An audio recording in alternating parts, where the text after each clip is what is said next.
बिस्मिल्लाहिर्रहमानिर्रहीम। अस्सलाम वालेकुम। मैं हूं उत्सा नाज और आप देख रहे हैं मेरा यूट्यूब चैनल इनसाइड न्यूजीलैंड। नाज़रीन, मेहदी अली काज़मी की बेटी ज़हरा काज़मी का केस बहुत ही हाई प्रोफाइल केस रहा है, लेकिन अब सिर्फ़ और सिर्फ इस केस को तारीख़ पर तारीख़ देकर चलाया जा रहा है। टाइम क्यों पास किया जा रहा है, किस चीज़ का वेट किया जा रहा है कि क्या बच्ची जो है वो 16 साल से ऊपर हो जाए।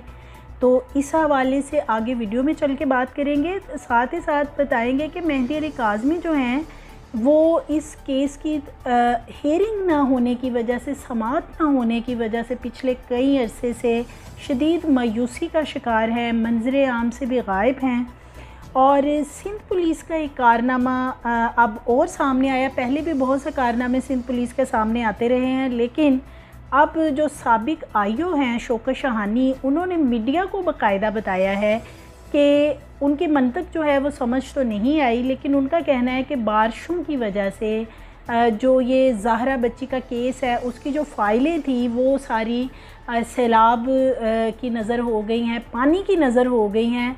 तो इसलिए अब वो केस का जो रिकॉर्ड है वो हमारे पास नहीं है, तो जिसकी वजह से हम दीगर जो मुल्ज़मान हैं इस सारे मामले में, इस केस में, उनका रिकॉर्ड हमारे पास ख़त्म हो गया है, तो इसलिए अब हम उनको अरेस्ट नहीं कर सकते हैं।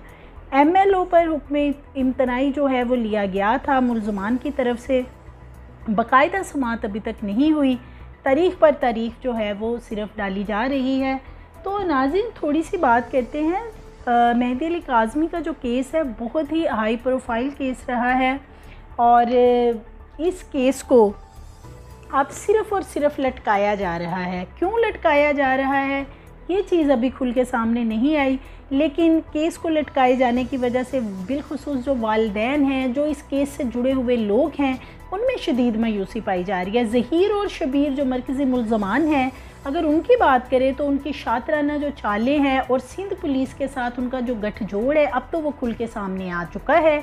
चालान की अगर बात करें और साथ ही एमएलओ के हवाले से अगर हम बात करें तो इसमें कोई भी पेशरफ्त अभी तक नहीं हो सकी है, क्योंकि डे वन से मरकज़ी जो मुल्ज़मान हैं ज़हीर और शबीर, और सिंध पुलिस भी कहीं ना कहीं यही चाह रही थी कि ये एमएलओ ना हो और केस को किसी तरीके से रफा दफ़ा कर दिया जाए, 375 शिक जो है वो इस केस में ना लग सके, तो किसी तरीके से मुल्ज़मान को इस केस में से निकाला जाए, क्योंकि जब चालान ही कमज़ोर होगा तो मुल्ज़मान को सज़ाएं क्या मिलनी है। तो अब कुछ ये गठजोड़ खुल के सामने आ गया है। केस को ख़राब जितना सिंध पुलिस ने किया है, जितना कहा जाए वो कम है।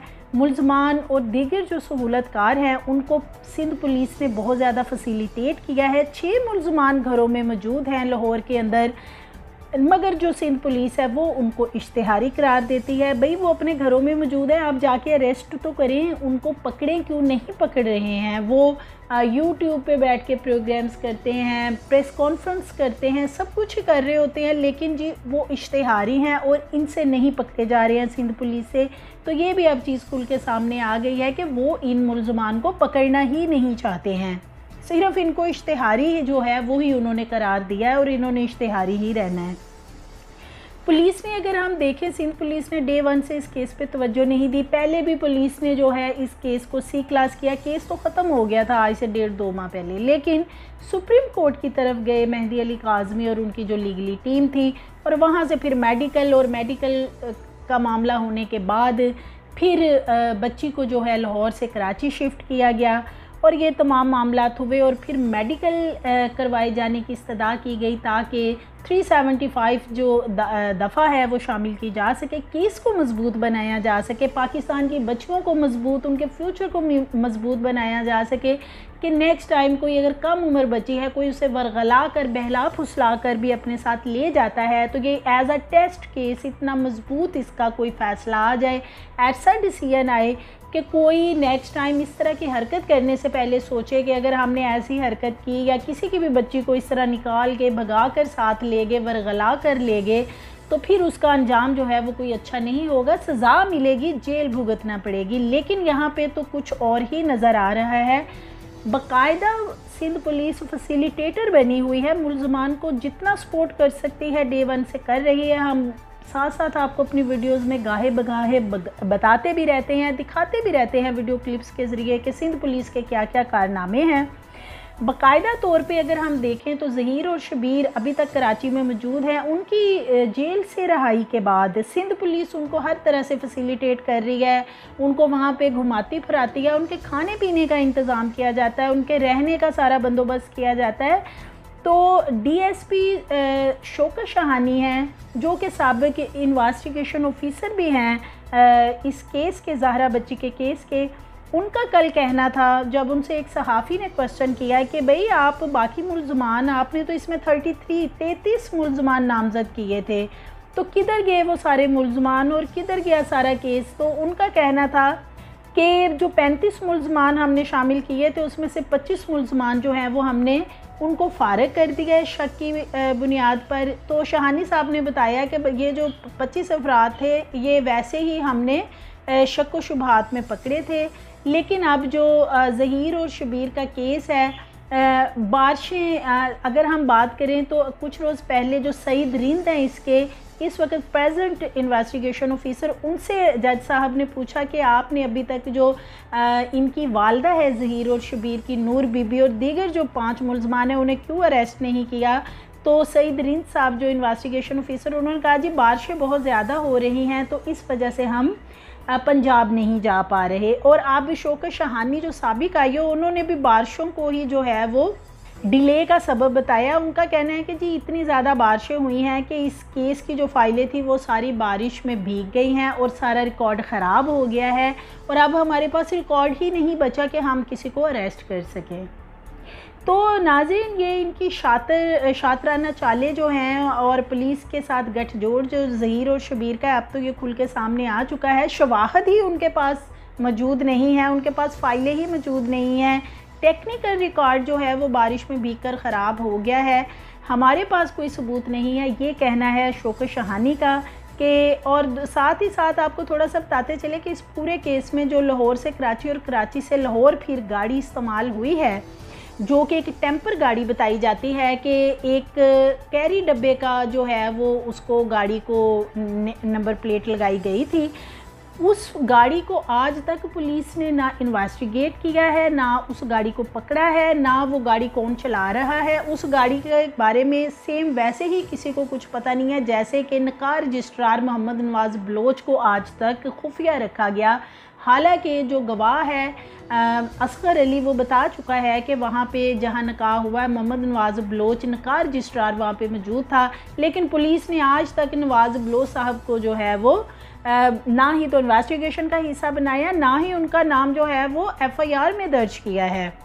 तो थोड़ी सी बात करते हैं एमएलओ के हवाले से। आज बहुत ही इम्पोर्टेंट इसकी हियरिंग थी एमएलओ और चलान के हवाले से। तो समाअत होनी थी मेहंदी अली काज़मी के केस में। अगर हम देखें तो पिछले तकरीबन 1.5-2 माह से कोई भी डेवलपमेंट जो है वो हमें नज़र नहीं आ रही है। केस को लटकाया जा रहा है। अब भी 29 सितंबर तक केस की जो समाअत मुलतवी कर दी गई है, बार बार डेट रखी जाती है, बाकायदा तौर पे समाअत नहीं होती, जस्ट डेट को आगे कर दिया जाता है कि नेक्स्ट डेट पे केस सुना जाएगा। पूरे निज़ाम की तरफ से लोगों में बहुत ज़्यादा मायूसी फैली हुई है, बहुत ज़्यादा मायूसी पाई जा रही है मेहंदी अली काज़मी, उनके ख़ानदान में और दीगर जितने भी लोग इस केस से जुड़े हुए हैं, बिलखुसूस जो बेटियों वाले हैं, उन लोगों को बहुत ज़्यादा मायूसी इस केस से हो रही है कि क्या इस केस का फ़ैसला, इतना हाई प्रोफाइल केस था और तारीख पे तारीख पड़ी जा रही है। और अगर हम देखें तो जैसे ही इस केस की हेयरिंग आती है करीब, तो जो सहूलतकार हैं ज़हीर और शबीर के बहुत ज़्यादा वो एक्टिव हो जाते हैं और वो मुख्तलिफ प्रोग्राम्स करते हैं। पहले से ही बता देते हैं कि जी अब तो ऐसे होने वाला है, अब मुल्ज़मान की ज़मानतें हो जाएंगी, अब एमएलओ नहीं होगा, अब चलान का कुछ नहीं होगा, 375 की शिक जो है वो किसी सूरत चलान का हिस्सा नहीं बनेगी। पता नहीं उन्हें कौन ये सारी बातें बताता है कि क्या वाकई ही ऐसा होने वाला है।